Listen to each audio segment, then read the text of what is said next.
Bismillah, alhamdulillah, wa salatu wa salam ala rasulillah wa ala alihi wa sahbihi wa man wala. Rabbi sharah li sadri wa yassir li amri wa ahlul 'uqdatan min lisani yafqahu qawli. Mes chers frères et sœurs, on continue toujours notre série sur le voyage de l'âme après la mort. Dans notre dernière intervention, on a parlé de la résurrection. Et on a vu ensemble les preuves du Coran et de la Sunna du prophète alayhi salatu wa salam qui prouvent qu'on sera ressuscité le jour du jugement. Et aujourd'hui, avec l'aide d'Allah tabaraka wa ta'ala, on va parler, écoutez attentivement s'il vous plaît, de l'état des gens le jour du jugement. L'état des gens le jour du jugement. On a vu ensemble dans notre dernière intervention un hadith dans lequel le prophète alayhi salatu wa salam a dit: chacun sera ressuscité dans l'état où il était au moment de sa mort. Vous en rappelez? Le hadith il est rapporté par l'imam Muslim selon Jabir. Et on avait vu ensemble que celui qui vit sur l'obéissance va mourir sur l'obéissance. Et celui qui meurt sur l'obéissance sera ressuscité sur l'obéissance. Et celui qui vit sur le péché, il va mourir sur le péché et sera ressuscité sur le péché. Mes chers frères et sœurs, notre thème aujourd'hui, avec l'aide d'Allah tabaraka wa ta'ala, sera divisé en 4 parties. La première partie, la description de la terre du jour du jugement. La deuxième partie, comment seront ressuscités les gens. La troisième partie, la crainte des gens pendant ce jour. Et la quatrième partie, sous l'ombre du trône d'Allah Azza wa Jal. J'implore Allah tabaraka wa ta'ala de bénir cette série, de faire qu'elle soit une cause de réveil des cœurs. J'implore Allah tabaraka wa ta'ala de l'accepter de ma part et de m'accorder ainsi qu'à vous une bonne fin. Mes chers frères, mes chères sœurs, la première chose qu'on va aborder, c'est la terre du jour du jugement. À votre avis, elle ressemble à la terre dans laquelle nous vivons actuellement? À votre avis, est-ce que la terre du jour du jugement, elle ressemble à la terre dans laquelle nous vivons, à la dunya?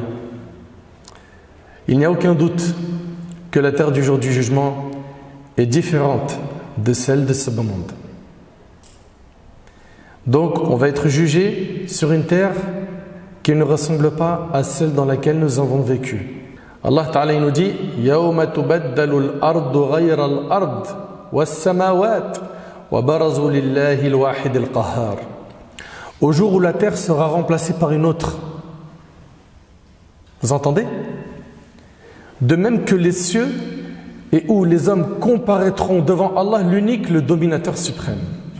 Notre bien-aimé alayhi salatu wassalam, il nous a décrit comment sera la terre du jour du jugement. Dans un hadith rapporté par l'imam Muslim, d'après Sahl ibn Sa'd radiyallahu anhu, le prophète sallallahu alayhi wa sallam a dit: les gens seront rassemblés le jour du jugement sur une terre blanche, immaculée.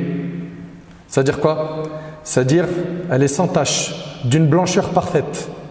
Vous entendez? La terre du jour du jugement, elle sera, comme il dit alayhi salatu wassalam, blanche, immaculée. Comme le pain blanc, il n'y aura sur elle aucun repère pour personne. Et le hadith il est rapporté par Muslim. Sur cette terre-là, il n'y aura aucun repère pour personne. C'est-à-dire quoi? C'est-à-dire que la terre du jour du jugement ne contient ni rue, ni quartier, ni construction, ni arbre, ni fleuve, ni rien de tout ce qu'on a connu. Elle est blanche et ne contient aucun repère. C'est bon jusque-là? Très bien.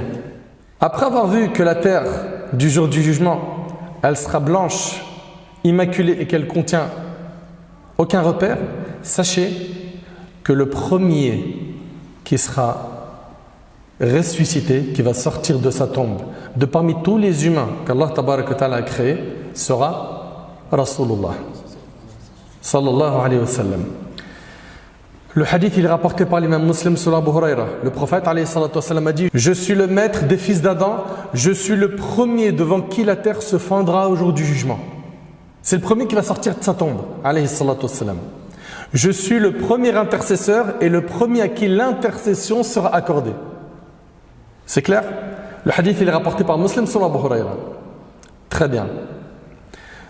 Mais comment est-ce que les gens vont être ressuscités le jour du jugement? Dans quel état? Eh bien, sachez que le jour du jugement, l'humanité entière sera ressuscitée nue. Nue. Ça vient d'où ça, mon frère? Le hadith il est rapporté par Bukhari et Muslim selon Aïcha radhiyallahu anha. Le prophète alayhi salatu wassalam a dit: les hommes seront rassemblés au jour de la résurrection sans vêtements, pieds nus et non circoncis. Aïcha, c'est la femme du prophète alayhi salatu wassalam.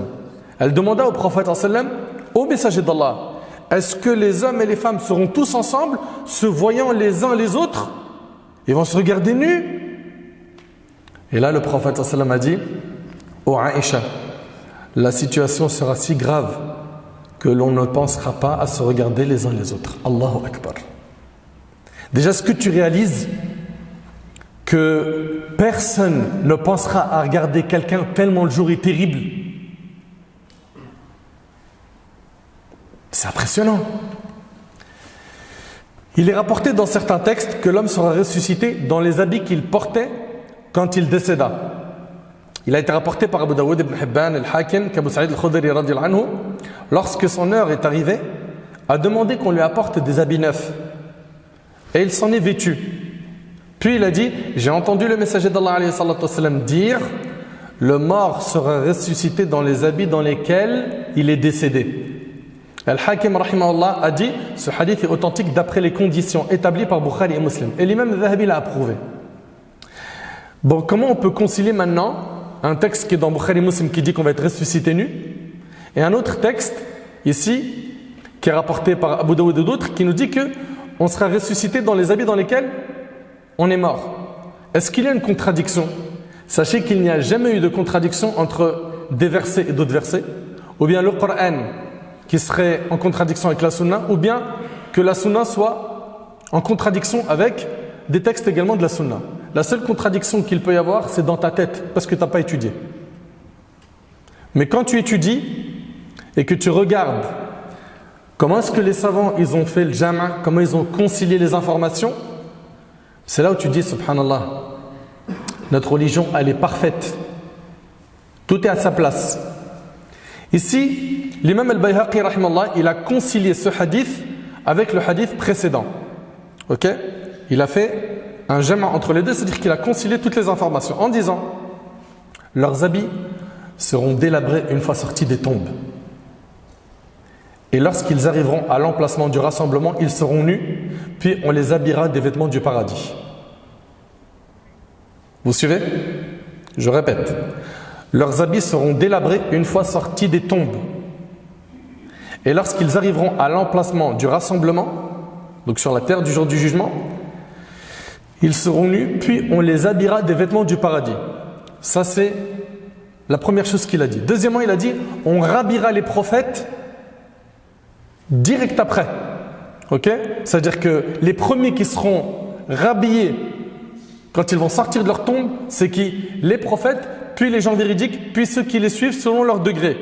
L'habit de chaque homme sera de la nature, de l'état dans lequel il est mort. C'est-à-dire quoi? C'est-à-dire en fonction de ton degré de piété, tu seras réhabillé rapidement ou non. Vous suivez?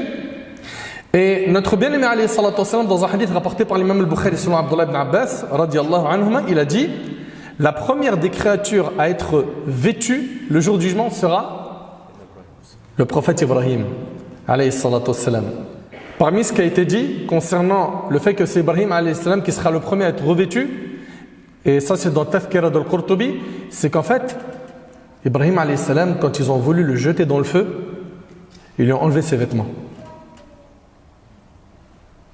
Vous connaissez son histoire quand Allah il a dit: wa qulna ya nar kuni bardan wa salaman ala Ibrahim.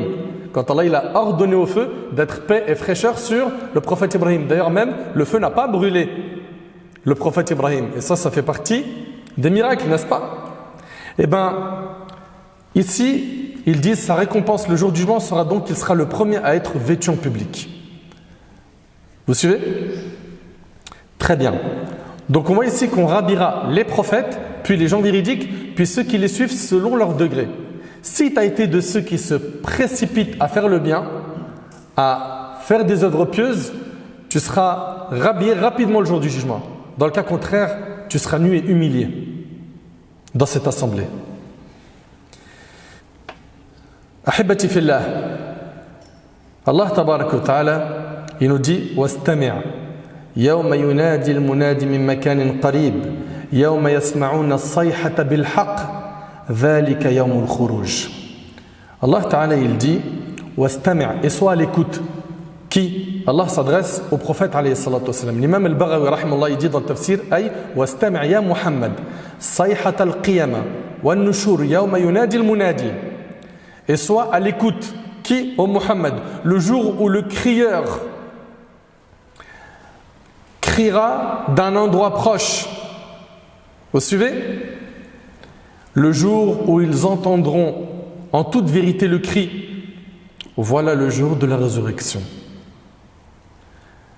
Ici, mes chers frères, mes chères sœurs, les gens ils vont sortir de leur tombe et tout le monde, j'ai bien dit tout le monde, se dirigera vers le Seigneur des mondes, Allah Azza wa Jal. Personne ne manquera à ce rendez-vous. Personne ne manquera à ce rendez-vous.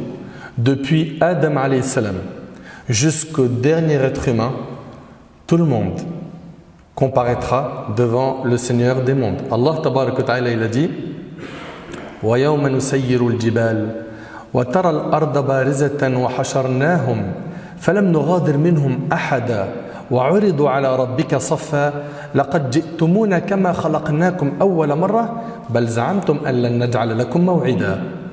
Mentionne le jour où nous mettrons les montagnes en mouvement et on verra la terre totalement aplanie. C'est-à-dire quoi? C'est-à-dire que la terre ne comportera aucun repère pour que quiconque... C'est-à-dire quoi ici? Mentionne le jour où nous mettrons les montagnes en mouvement et où on verra la terre totalement aplanie. C'est-à-dire quoi totalement aplanie? Ne comportant aucun repère pour quiconque ni le moindre refuge. Tu n'as pas à fuir. Tu ne pourras pas fuir ce jour-là. Tu seras exposé à Allah. Nous rassemblerons les hommes sans en omettre aucun. Il n'y en a pas un qui va être oublié. Ils seront présentés en rang devant ton Seigneur et on leur dira: par Allah, vous voilà venus à nous tels que nous vous avons créé la première fois. Seuls, pieds nus, sans bien ni enfant. C'est ce que dit l'imam al-Qurtubi rahimahullah. Ils vont se présenter à Allah subhanahu wa ta'ala seuls, pieds nus, dévêtus, sans bien ni enfant. Allah Azza wa Jalla a dit: par Allah, vous voilà venus à nous tels que nous vous avons créé la première fois. Pourtant, vous prétendiez que nous ne vous fixerions pas de rendez-vous.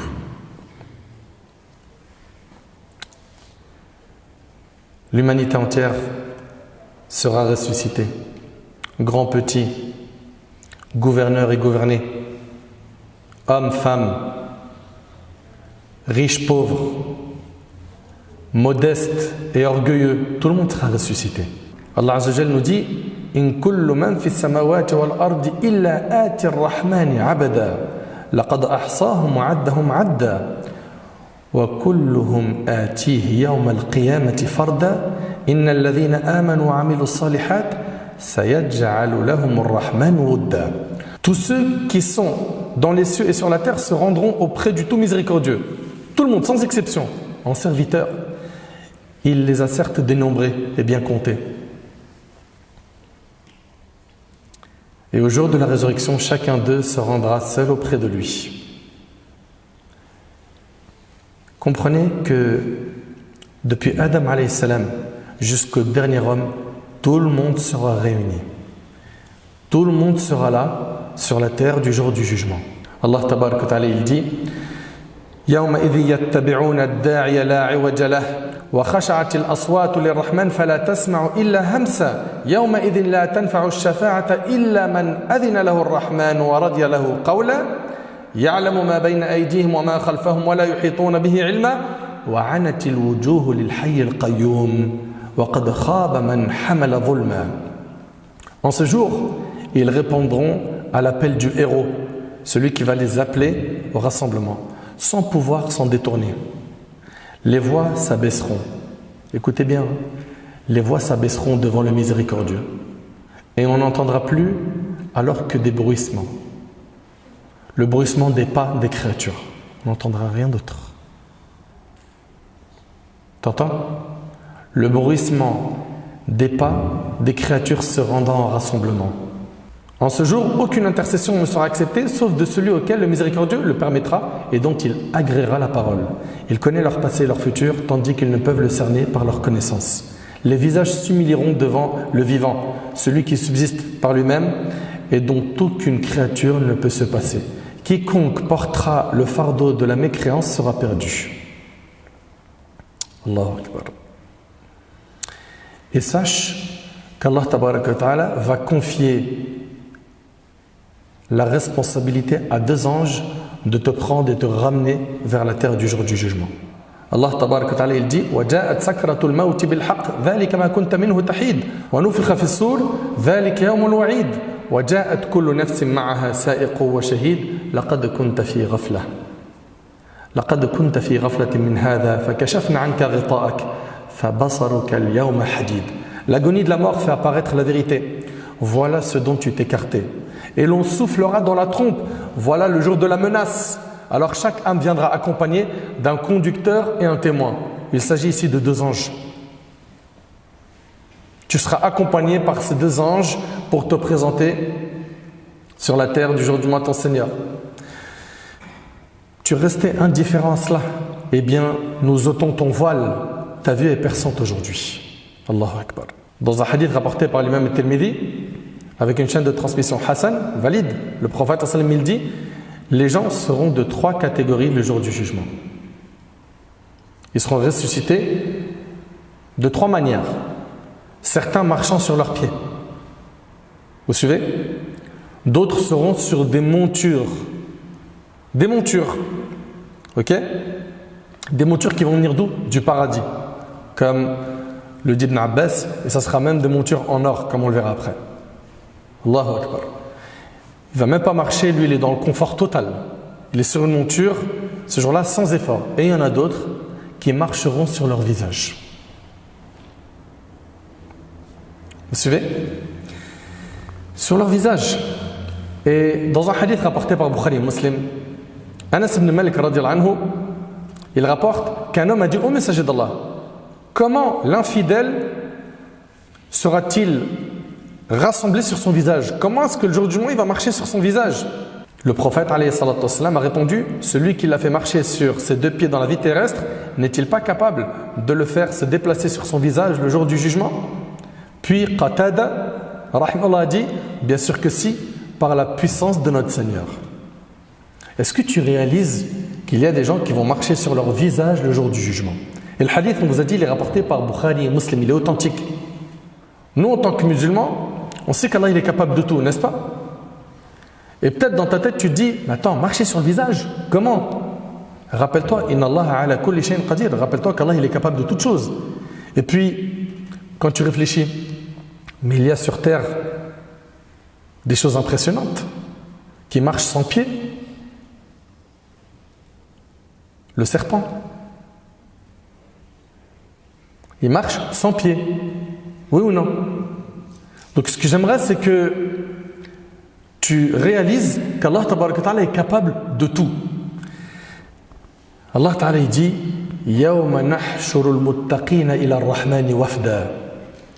Mentionne le jour où nous rassemblerons devant le miséricordieux ceux qui l'auront craint, tels des délégations honorées. Allahu Akbar.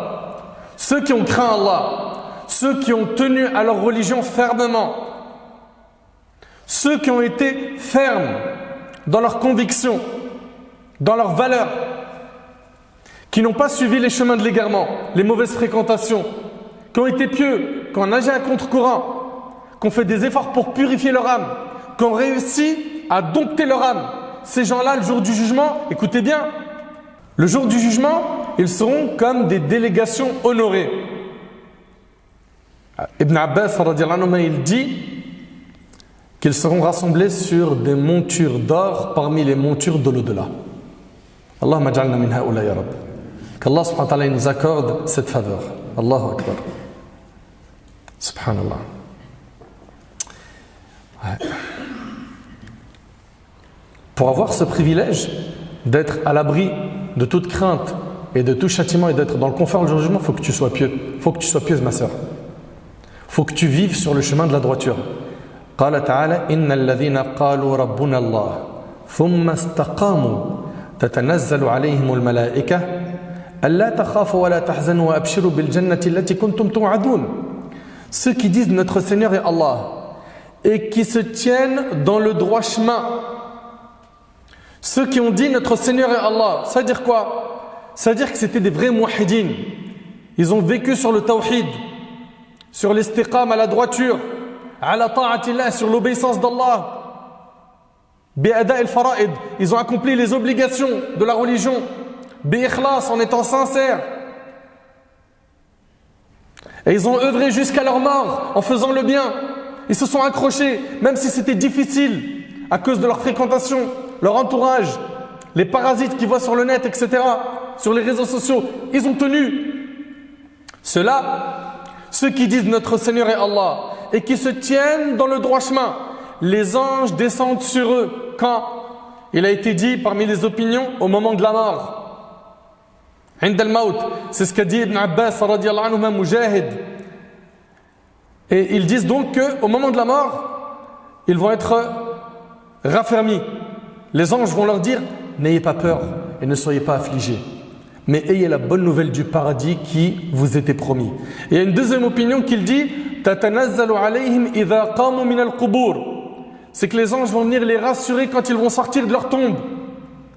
T'imagines, il y en a, ils vont sortir de leur tombe effrayés, c'est la panique, et d'autres reçoivent la bonne nouvelle des anges qu'ils vont aller au paradis, et ils entendent, n'ayez pas peur. Mais ça a un prix. Comprends bien que pour obtenir ça, tu dois faire des sacrifices pour adorer ton Seigneur Azza wa Jal.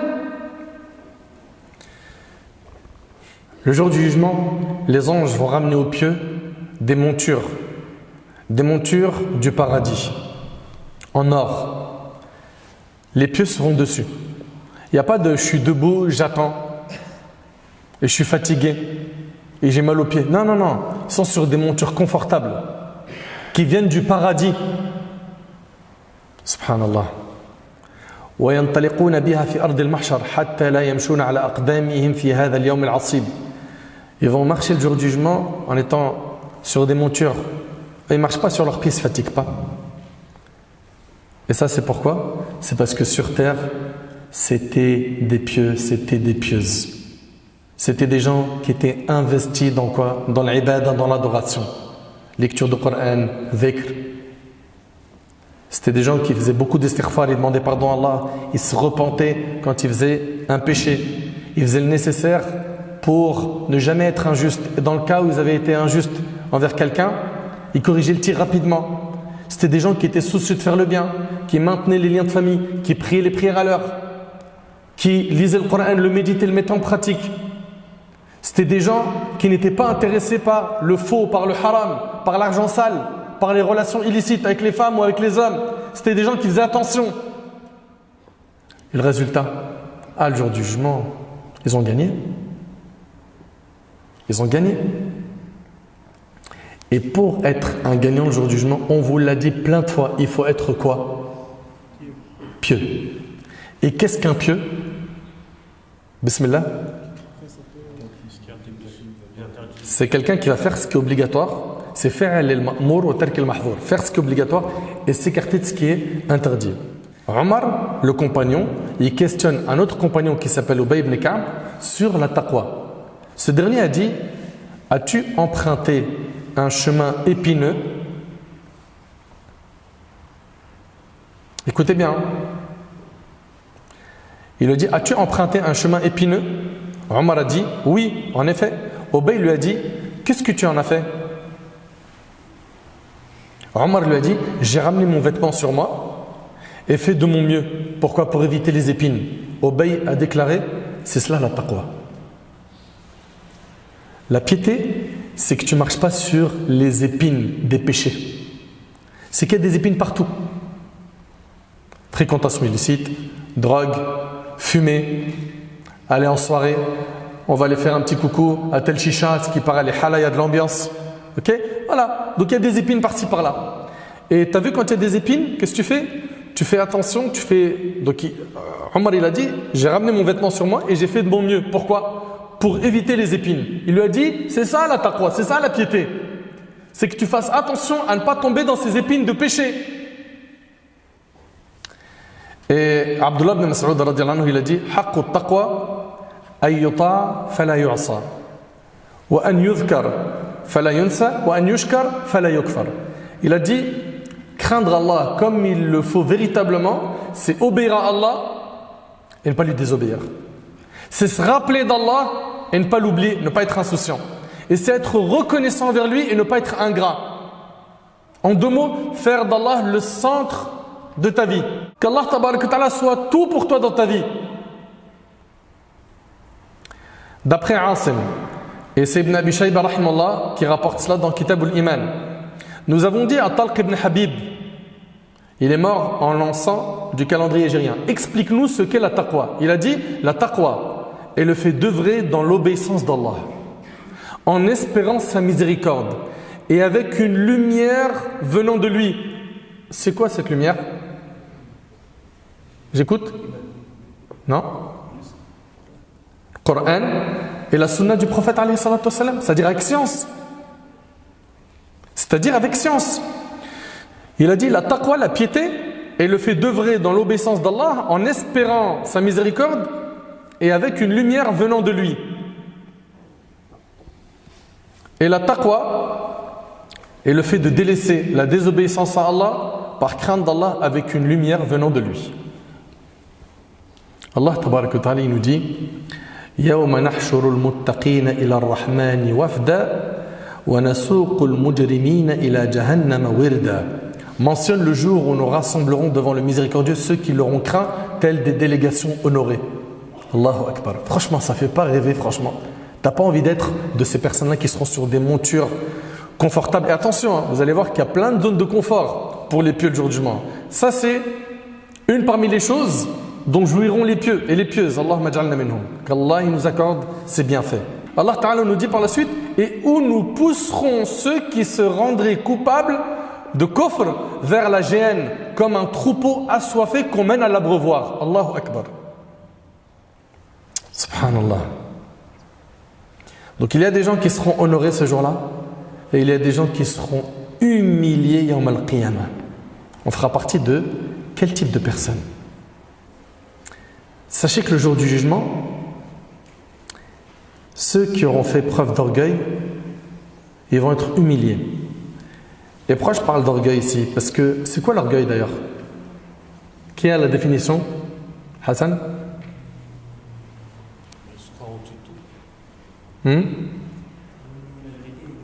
C'est ça. Le prophète il a dit Al-Kibr, Batarul Haq wa Ghamtun Nas. L'orgueil, c'est quoi? Écoutez bien et enregistrez. L'orgueil, c'est le fait de rejeter, refuser la vérité et mépriser les gens. Parce que nous, quand on parle d'orgueil, on voit souvent quelqu'un qui se la raconte. Il croit qu'il est meilleur que les autres. C'est vrai ou pas? Plus fort que les autres. Mais le fait que tu refuses le din, c'est de l'orgueil. Refuser la vérité, c'est de l'orgueil. Vous suivez? Et subhanallah, ces gens-là qui sont orgueilleux, qui refusent la vérité et qui méprisent les autres. Pourquoi? Parce que moi, je vois qu'avec mon argent, moi, avec ma force, moi, avec mes contacts, il y a beaucoup de gens qui ont cette langue aujourd'hui, la langue du moi, qui se voient comme étant le centre du monde et qui vivent pour cet orgueil, pour avoir un nom au quartier. Dis juste mon nom, tu verras. Mais ces orgueilleux-là, s'ils ne se repentent pas avant de mourir, ils vont être humiliés le jour du jugement d'une manière qu'ils ne peuvent même pas imaginer. Et puis pourquoi cet orgueil? Réfléchis à la base, tu étais une goutte de sperme. puis pendant ta vie, puis pendant que tu es vivant, tu portes en toi des impuretés. Et à la fin, tu seras un cadavre. Pourquoi l'orgueil? Pour quelle raison? Regarde ce qui attend les orgueilleux. Et ceux parmi vous qui aiment bien se la raconter, montrer qu'ils sont meilleurs que les autres, etc. Sois humble parce que Wallahi al-Azim, les menaces qu'il y a contre les orgueilleux, elles sont hyper sévères. Selon Amr ibn Shu'aib, selon son père, selon son grand-père, radiyallahu ta'ala anhum ajma'in, le prophète a dit, les orgueilleux seront ressuscités le jour de la résurrection sous forme humaine. Écoutez bien, les orgueilleux seront ressuscités le jour de la résurrection sous forme humaine, faisant la taille d'une fourmi. Tu te prenais pour un grand? Eh ben, t'es le plus petit le jour du jugement. Vous entendez? Les orgueilleux seront ressuscités le jour de la résurrection sous forme humaine, faisant la taille d'une fourmi. Ils vont être piétinés, écrasés par les gens. Toi, t'aimais écraser les gens de ton vivant. Tu mettais à l'amende les gens, comme ils disent les jeunes. Personne ne pouvait rien contre toi. Tu étais un tyran, un grand haggar. Mais tu vas te faire piétiner le jour du jugement. Tu feras la taille d'une fourmi que les gens vont écraser. L'humiliation les couvrira de tous côtés. Qui? Les orgueilleux. Ils seront conduits dans une prison de l'enfer, appelée Bolas. Le feu les couvrira et on les abreuvera des sécrétions des gens de l'enfer. Et c'est rapporté par l'imam al-Tirmidhi, An-Nasa'i et d'autres. Pourquoi être orgueilleux? Pourquoi ne pas être humble, simple, modeste? Pourquoi?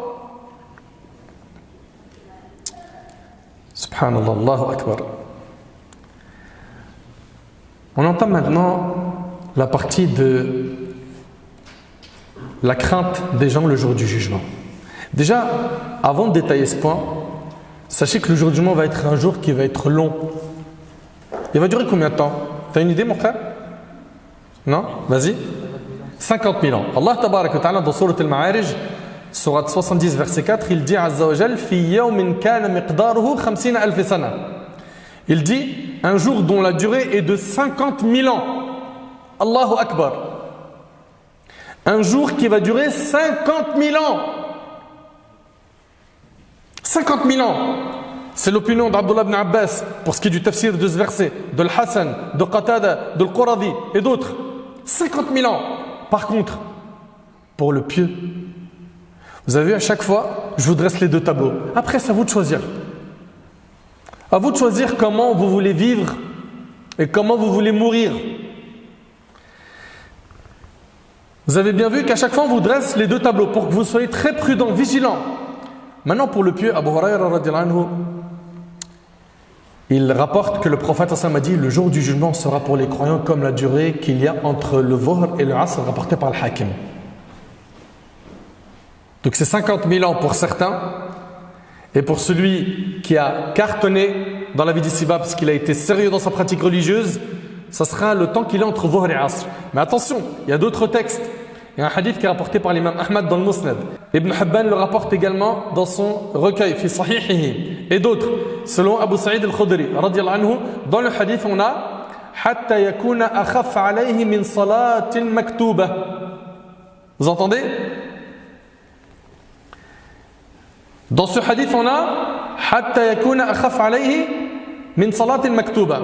C'est-à-dire quoi? Que ce jour-là, il sera allégé pour le croyant. Il sera plus léger pour lui que le temps d'une prière prescrite qu'il accomplit dans ce bas monde. Vous entendez?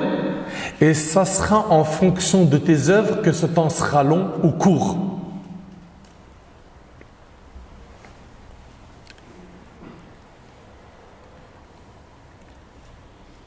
Les gens, ils sont sur la terre du jour du jugement. Certains, ils marchent sur leurs pieds. D'autres sur des montures, d'autres marchent sur leur visage. La durée va être de 50 000 ans pour certains. Pour d'autres, ça sera un temps très court comme on a pu le voir. Et le soleil, il va se rapprocher de la tête des gens. Al-Miqdad radiyallahu anhu a dit « J'ai entendu le messager d'Allah alayhi salatu wassalam dire le jour de la résurrection, le soleil sera rapproché des gens à la distance d'1 mail.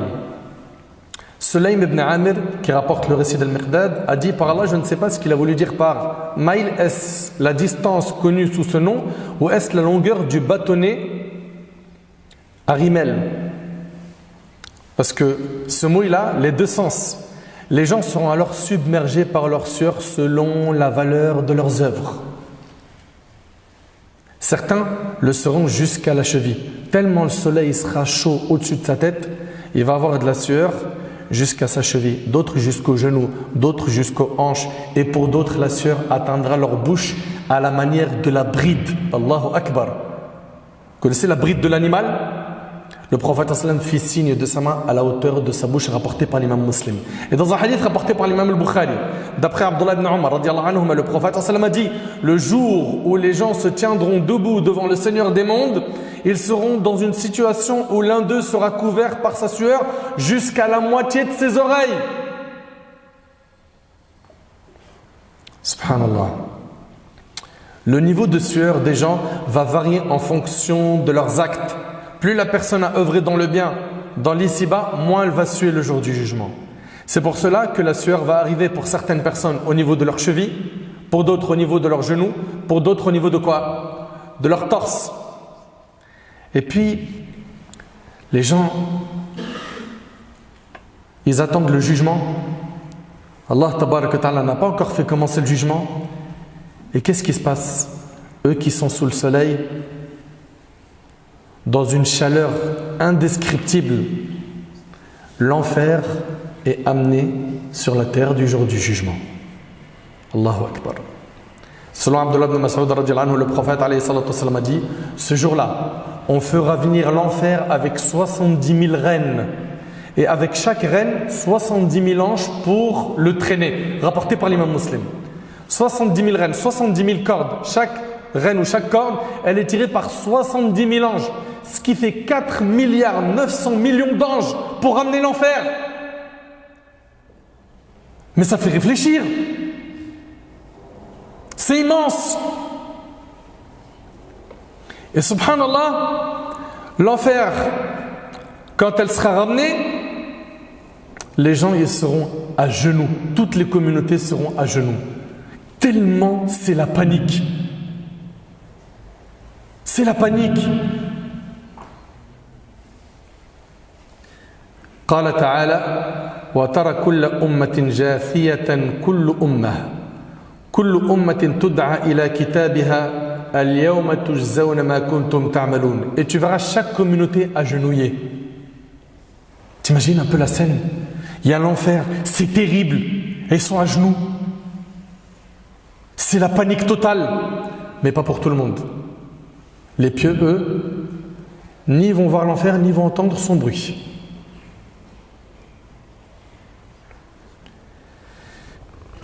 Ça, c'est pas pour tout le monde.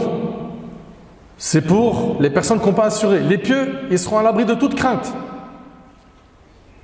Et tu verras chaque communauté agenouillée. Subhanallah, agenouillée. Jalisa ala rukab. Allahu Akbar.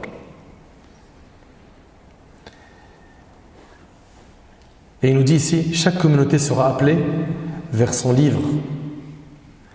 Ibn Qutayba il dit les gens ne seront pas en sécurité.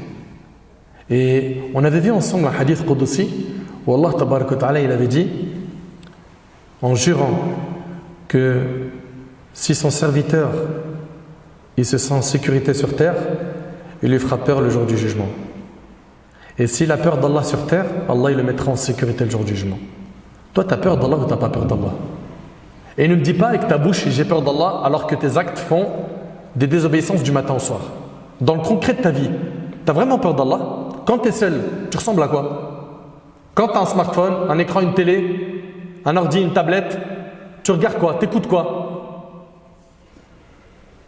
Quand il n'y a plus le regard des gens autour de toi, que ce soit ton épouse si tu es marié, ou ton mari pour toi ma soeur, ou bien tes parents, ou tes amis, est-ce que tu crains Allah ou tu es mauvais? Allah Ta'ala il dit, chaque communauté sera appelée vers son livre. Puis Allah il nous dit dans le verset, on vous rétribuera aujourd'hui selon ce que vous œuvriez. Dans la suite du verset, Allah il nous dit on vous rétribuera aujourd'hui selon ce que vous œuvriez. Subhanallah. Chaque communauté sera appelée vers son livre. Il a été dit par Ibn al-Jawzi rahimahullah, son livre, celui dans lequel il y a quoi? Ses bonnes et mauvaises actions. Et ça, c'est ce qui était rapporté par Ibn Abbas. Il a été dit aussi annahu hisabuha, qu'il s'agit de son jugement. Il a été dit également le livre qui a été révélé à son prophète. Et de l'autre côté, les pieux. Allahumma ja'alna minhum ya Rabb. Eux, pas de panique pour eux. Innal ladhina sabaqat lahum minna al-husna ulaika anha mub'adun. Mub'adun la yadkhuluna, eux, ils vont pas rentrer en enfer. La yasma'una hasisaha. Allahu akbar. لا يسمعون حسيسها وهم فيما اشتهت أنفسهم خالدون لا يحزنهم الفزع الأكبر وتتلقاهم الملائكة هذا يومكم الذي كنتم توعدون. Quant à ceux que nous avons prédestinés pour la plus belle récompense, ceux qui auront al-Jannah, ils en seront éloignés. Ils seront éloignés de l'enfer. C'est pas ce que tu veux? Ils n'en entendront pas le crépitement. Ils ne vont même pas entendre le bruit de l'enfer. Et jouiront éternellement de tout ce qu'ils désirent. Pour l'éternité, tu as tout ce que tu veux au paradis. Pour l'éternité. La grande terreur ne les affligera pas et les anges les accueilleront en leur disant « Voici le jour qui vous était promis. » Allahu Akbar. Subhanallah. Et concernant l'enfer, l'imam Ahmad et Tirmidhi ont rapporté d'après le hadith transmis successivement par Abu Salih et Abu Hurayra radiyallahu anhuma que le prophète sallam a dit au jour de la résurrection, un coup sortira de l'enfer. Un coup sortira de l'enfer, il aura 2 yeux qui voient, 2 oreilles qui entendent et une langue qui parle. C'est déjà assez effrayant déjà d'entendre parler de l'enfer, n'est-ce pas? Mais t'imagines un coup qui sort de l'enfer?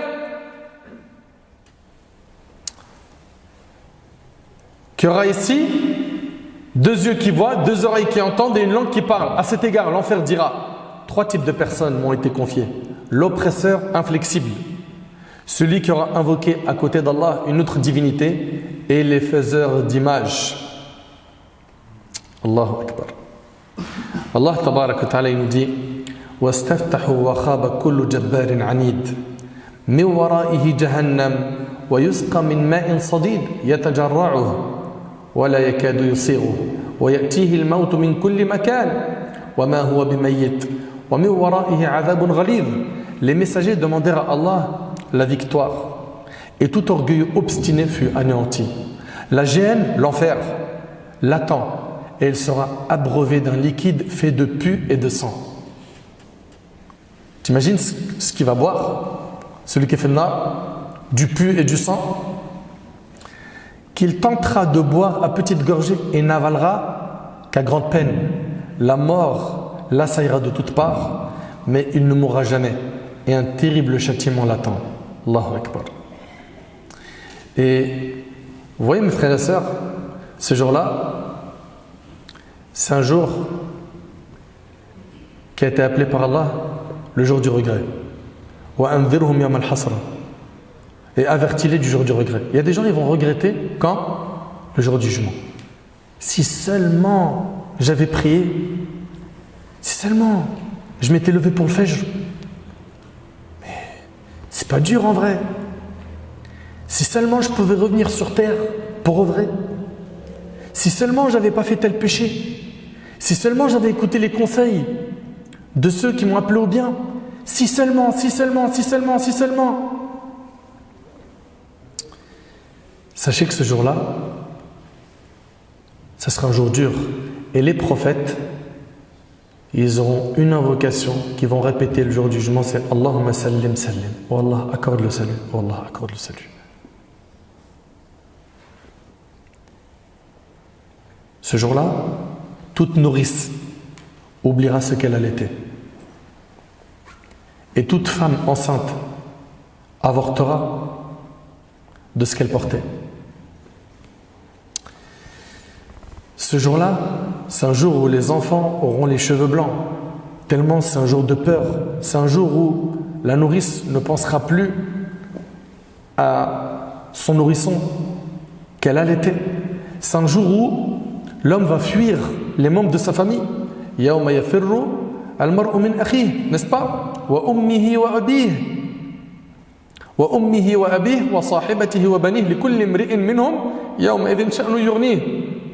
Le jour où l'homme s'enfuira de son frère, de sa mère, de son père, de sa compagne et de ses enfants, car chacun de ce jour-là aura son propre cas pour l'occuper. Chacun est en train de penser à lui. Est-ce que je vais m'en sortir aujourd'hui ou pas? Parce que il arrive le jour du jugement, et là il attend, je vais au paradis ou pas? C'est donc un jour qui fait peur. Un jour où les gens ils vont fuir les uns des autres. Et vous avez vu, pendant que les gens ils sont dans cette foule où ils sont très nombreux sur la terre du jour du jugement, il y a le soleil qui est au-dessus de leur tête, il fait hyper chaud, les gens ils sont dans leur sueur, c'est un jour qui est difficile. Et puis là, à ce moment-là, il y aura certaines personnes qui seront appelées pour être sous l'ombre du trône d'Allah Azza wa Jal. Allahumma ja'alna minhum ya Rabb. Subhanallah. Dans un hadith rapporté par l'imam al-Bukhari Muslim, selon Abu Hurayra radhiyallahu anhu, le prophète sallallahu alayhi wa sallam a dit 7 personnes. 7 personnes ici, ça veut dire quoi? 7 catégories de personnes. Suivez bien. Et il n'y en a pas que 7, Ibn Hajar rahimahullah, il en a compilé beaucoup. Ok? 7 personnes seront ombragées par l'ombre d'Allah le jour où il n'y aura d'ombre que la sienne. C'est-à-dire ils seront sous l'ombre du trône d'Allah le jour du jugement, et donc ils seront protégés de ce soleil. Vous suivez ou pas? Donc on voit ici que le pieux il peut être sur une monture qui vient du paradis, que le temps il ne sera pas de 50 000 ans pour lui, et qu'il ne va pas souffrir de ce soleil. Il aura l'ombre du trône d'Allah au-dessus de sa tête, qui le protégera de quoi? De la chaleur du soleil. Vous suivez? 7 personnes seront ombragées par l'ombre d'Allah le jour où il n'y aura d'ombre que la sienne. 1. Imamun adil, le dirigeant juste. 2. Un jeune qui a grandi dans l'adoration d'Allah. Shabun nasha'a fi ibadatillah.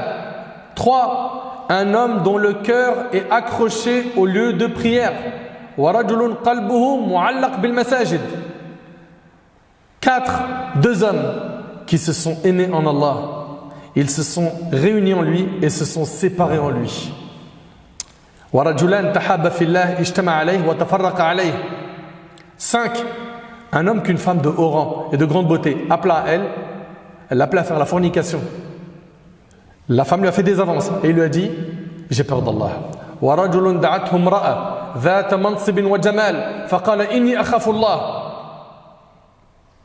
Et un homme, ça c'est le 6e, qui a donné une aumône si discrètement que sa main gauche n'a pas su ce que sa main droite a donné. Wa rajulun tasaddaqa bi sadaqatin fa akhfaha hatta la ta'lama shimaluhu ma tunfiq yaminuhu.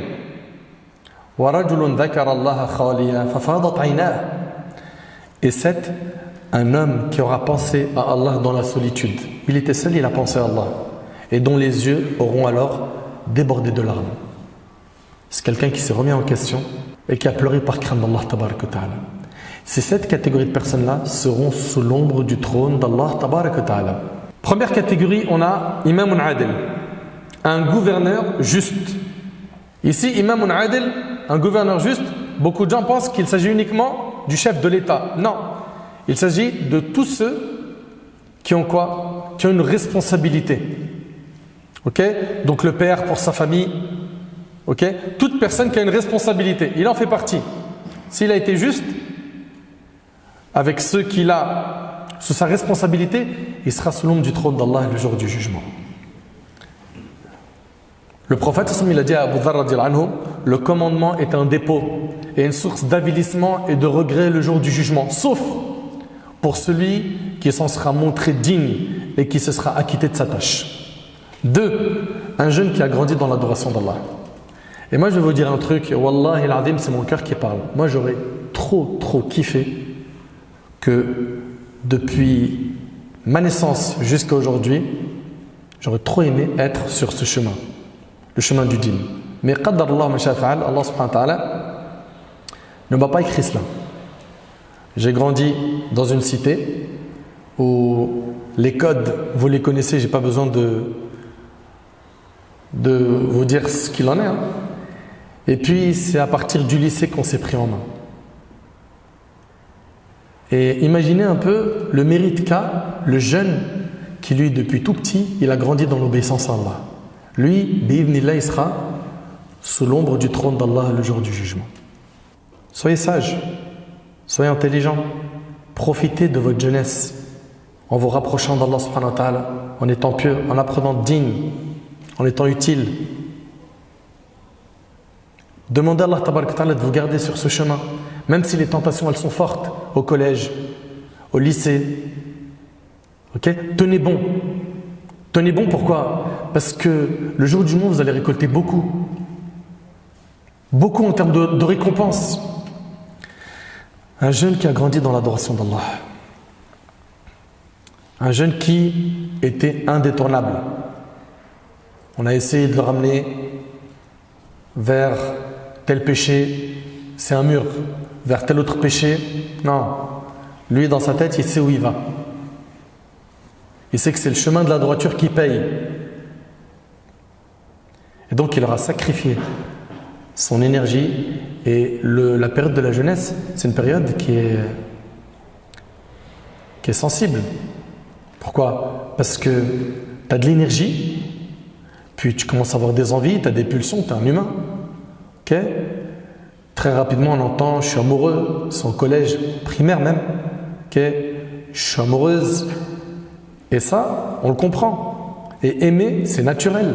Et avoir des sentiments, c'est naturel. Mais la religion vient donner un cadre à ces sentiments. Elle vient t'expliquer que chez nous, c'est le mariage. Ok? Et que si tu veux te marier avec une personne qui est belle, pieuse, de bonne famille, etc., aucun problème. Mais par contre, il y a des règles. Tu les respectes, tu es tranquille. Tu ne les respectes pas, tu t'exposes à plein de problèmes. À plein de problèmes parce que tu as désobéi à Allah subhanahu wa ta'ala. Donc voilà, ce jeune-là, il a été intelligent, sage. Il a réussi à faire des bons choix. Hein, il y a eu des virages comme ça qu'il fallait prendre. Il ne s'est pas loupé, il n'a pas pris les mauvais virages. Il y en a plein, vous les avez connus. Ils étaient comme ça, salat et tout. Il a pris un virage, il s'est retrouvé à lâcher la salat. Il écrit des textes de rap, et vous connaissez. Hein.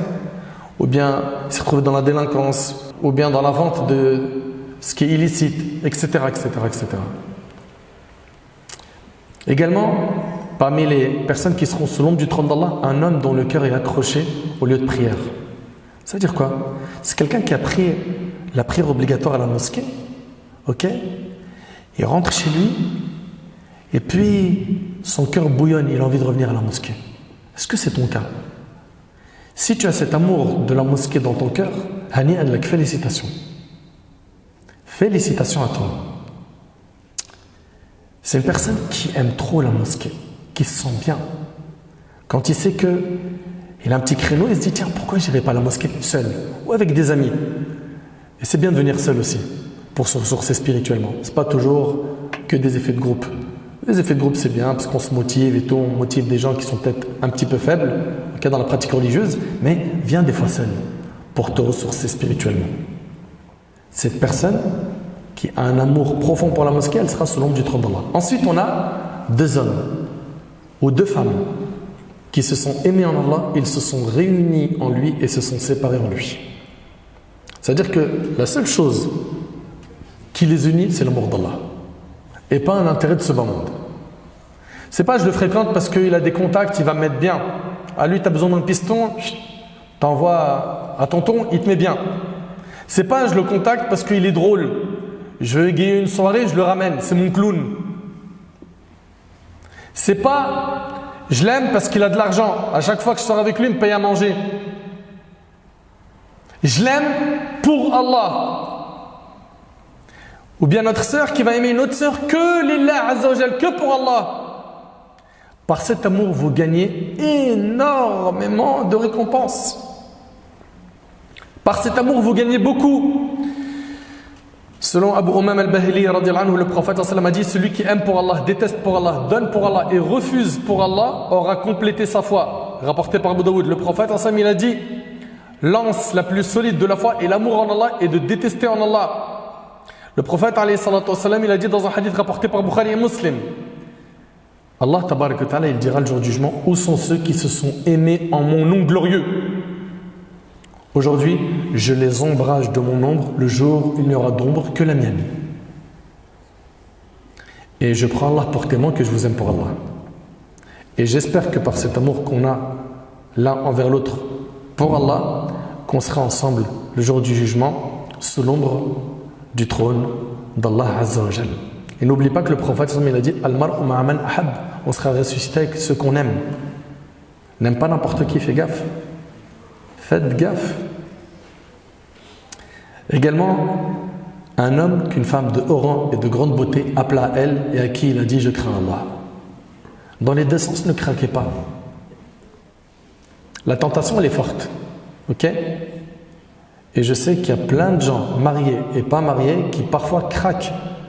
Ils sont à deux doigts de commettre la fornication. Pour plein de raisons. Ce n'est pas le moment de les étaler. Ok? Craquez pas. Tenez bon. Et si jamais vous vous retrouvez dans une situation où vous êtes à deux doigts de tomber dans ce zina, non. Tirez le frein. Tirez le frein et dites: je crains Allah. Moi j'ai peur d'Allah. Moi je ne peux pas commettre cette désobéissance. T'imagines un petit peu, tu réalises cette personne qui fait le zina, qui va enlever ses vêtements alors qu'Allah tabarak wa ta'ala il le voit, et qui va commettre cet acte de désobéissance sous le regard de son créateur, de son maître. Mais elle est passée où la pudeur qu'on a envers Allah subhanahu wa ta'ala? Elle est où?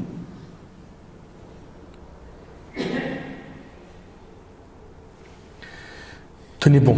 Et bien évidemment, pour ne pas tomber dans la fornication, il ne faut pas s'en approcher. Allah tabarak wa ta'ala a dit: Wala taqrabu zina. Et n'approchez pas la fornication, c'est-à-dire toutes les portes qui vont amener à la fornication, drague, jeu de séduction, toutes ces portes-là, condamnez-les. Condamnez-les. Tu veux te marier? On vous a dit, il y a un cadre qui a été légiféré pour cela.